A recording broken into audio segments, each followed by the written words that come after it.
નમસ્કાર મિત્રો, સ્વાગત છે તમારું HNGU સ્ટડી પોઈન્ટ યુટ્યુબ ચેનલના એક નવા વિડીયોમાં। મિત્રો, આજના આ વિડીયોની અંદર આપણે ગુજરાત સરકાર દ્વારા જે પોલીસની 12,000 કરતાં વધારે જગ્યાઓ પર ભરતીની પ્રક્રિયા ચાલી રહી છે, એ ભરતી પ્રક્રિયાને અંતે જો તમારું સિલેક્શન થઈ જાય તો તમને પગાર કેટલો મળશે એના વિશે વાત કરવાના છીએ। મિત્રો, HNGU study point YouTube channel દ્વારા પોલીસ ભરતી રિલેટેડ તમામ માહિતી છે એ યુટ્યુબ ચેનલ પર મૂકવામાં આવેલી છે। એ તમામ વિડીયોની લિંક નીચે ડિસ્ક્રિપ્શનની અંદર આપવામાં આવેલી છે, તમે એ ચોક્કસ જોઈ લેજો। તો હવે આપણે જોઈએ કે તમને જો તમે સિલેક્ટ થઈ જાવ છો તો તમને PSIની અંદર કેટલી સેલેરી મળશે અને લોકરક્ષકની અંદર કેટલો પગાર મળશે। તો તમે જોઈ શકો છો એ પ્રમાણે તારીખ 9/4/2024ની આ ઓફિશિયલ વેબસાઇટ છે, એના પર જાહેરાત આપવામાં આવેલી છે।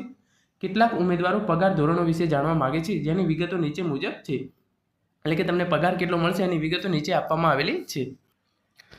સરકારશ્રીના નાણાં વિભાગ ગાંધીનગર 18/10/2023ના ઠરાવ ક્રમાંક, જે અહીંયા ઠરાવ ક્રમાંક આપેલો છે એ પ્રમાણે કરારના સમયગાળા દરમિયાન બિન હથિયારી પોલીસ સબ ઇન્સ્પેક્ટરમાં માસિક 49,600 તથા લોકરક્ષક સ્વર્ગમાં માસિક 26,000ના એકત્રિત વેતન તેમજ સરકારશ્રી જો કોઈ બીજા ભથ્થા નક્કી કરે તો તે મુજબના વેતનથી ફિક્સ પગાર જ મળવાપાત્ર થશે।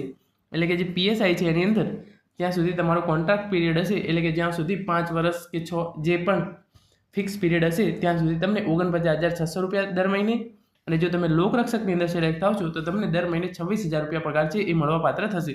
આ ઉપરાંત જો સરકાર તમારો પગાર વધારે છે તો એ પ્રમાણે તમને જે છે એ વધારેલો પગાર છે એ મળી શકે છે।